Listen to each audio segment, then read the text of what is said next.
Hi friends, ಎಲ್ಲರಿಗೂ ನಮಸ್ಕಾರ. Welcome to the UK home cook channel. ಇವತ್ತು ನಾವು ಹೆಲ್ದಿ ವರ್ಷನ್ ಆಫ್ ಸಮೋಸ ಮಾಡೋದನ್ನು ನೋಡೋಣ. ನಿಮಗೆ ಏನಾದರೂ ಕ್ರೇವಿಂಗ್ಸ್ ತಿನ್ಬೇಕು ಅನ್ನಿಸಿದ್ರೆ ಸಮೋಸ ಈ ಥರ ಒಂದು ಹೆಲ್ದಿ ವೀಟ್ ಫ್ಲೋರಿಂದ ಸಮೋಸ ಮಾಡಿ ನೋಡಿ. ಮೊದಲಿಗೆ 1 ಕಪ್ ಆಗುವಷ್ಟು ಗೋಧಿ ಹಿಟ್ಟನ್ನು ತಗೊಳ್ಳಿ. ಅದಕ್ಕೆ ಸ್ವಲ್ಪ ರವವನ್ನು ಹಾಕಿ, ರುಚಿಗೆ ತಕ್ಕಷ್ಟು ಉಪ್ಪನ್ನು ಹಾಕಿ, 1 ಚಮಚ ಆಗುವಷ್ಟು ಬಿಳಿ ಎಳ್ಳನ್ನು ಹಾಕಿ, ಸ್ವಲ್ಪ ಅರ್ಧ ಚಮಚ ಆಗುವಷ್ಟು ಅಜ್ವೈನನ್ನು ಹಾಕಿ ಚೆನ್ನಾಗಿ ಮಿಕ್ಸ್ ಮಾಡಿಕೊಳ್ಳಿ. ಇದಕ್ಕೆ 2 ಚಮಚ ಆಗುವಷ್ಟು ತುಪ್ಪ ಹಾಕಿಕೊಳ್ಳಿ, ಅಥವಾ ನೀವು ಎಣ್ಣೆ ಆದರೂ ಯೂಸ್ ಮಾಡ್ಬೋದು. ಚೆನ್ನಾಗಿ ಮಿಕ್ಸ್ ಮಾಡಿ ಸ್ವಲ್ಪ ನೀರು ಹಾಕ್ಕೊಂಡು ಸೆಮಿ ಸಾಫ್ಟಾಗಿ ಹಿಟ್ಟನ್ನು ನಾದಿಕೊಳ್ಳಿ.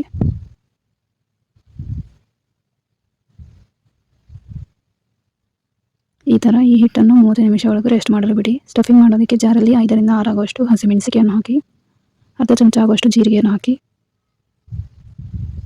1 ಚಮಚ ಆಗುವಷ್ಟು ಧನಿಯಾ ಸೀಡ್ಸನ್ನು ಹಾಕಿ, ಅರ್ಧ ಚಮಚ ಆಗುವಷ್ಟು ಸೋಫನ್ನು ಹಾಕಿ ಇದನ್ನು ಕೋರ್ಸಾಗಿ ಗ್ರೈಂಡ್ ಮಾಡಿಕೊಳ್ಳಿ.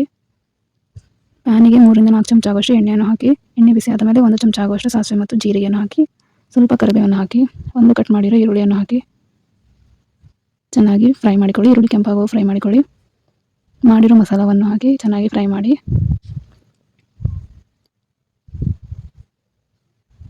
ಇದಕ್ಕೆ 4 ರಿಂದ 5 ಆಗುವಷ್ಟು ಬೇಯಿಸಿರೋ ಆಲೂಗಡ್ಡೆಯನ್ನು ಹಾಕಿ, ಅರ್ಧ ಚಮಚ ಅರಿಶಿಣವನ್ನು ಹಾಕಿ, ರುಚಿಗೆ ತಕ್ಕಷ್ಟು ಉಪ್ಪನ್ನು ಹಾಕಿ ಚೆನ್ನಾಗಿ ಕಲಿಸಿಕೊಳ್ಳಿ.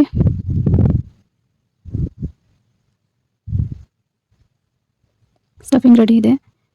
ಮಾಡಿರೋ ಡೋ ಅಲ್ಲಿ ಈ ಥರ ಬಾಲ್ಸ್ ಮಾಡಿಕೊಂಡು ಈ ಥರ ತೋರಿಸಿರೋ ಸೆಂಟರಲ್ಲಿ ಸ್ಪೇಸ್ ಮಾಡ್ಕೊಳ್ಳಿ.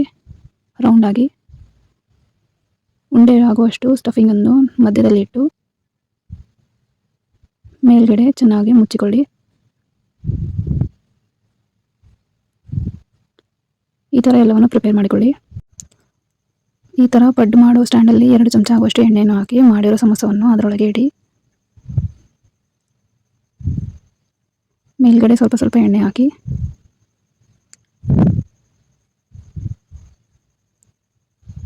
ಮೀಡಿಯಂ ಫ್ಲೇಮಲ್ಲಿಟ್ಟು ಸಮೋಸವನ್ನು ಚೆನ್ನಾಗಿ ಬೇಯಿಸಿ ಕ್ರಿಸ್ಪಿ ಗೋಲ್ಡನ್ ಬ್ರೌನ್ ಆಗೋವರೆಗೂ ಚೆನ್ನಾಗಿ ಬೇಯಿಸಬೇಕು. ರೆಡಿಯಾಗಿರೋ ಸಮೋಸವನ್ನು ತೆಗೆದಿಟ್ಟುಕೊಳ್ಳಬಹುದು, ಇಲ್ಲಾಂದರೆ ನೀವು ಇನ್ನೂ ಬೇಯಿಸಬಹುದು. ಈ ಥರ ಒಂದು ಹೆಲ್ದಿ ಆಗಿರೋ ಸಮೋಸವನ್ನು ನೀವು ನಿಮ್ಮ ಮನೇಲಿ ಟ್ರೈ ಮಾಡಿ. ನಿಮಗೆ ಇಷ್ಟವಾದರೆ ಲೈಕ್ ಮಾಡಿ, ಶೇರ್ ಮಾಡಿ, ಕಮೆಂಟ್ ಮಾಡಿ.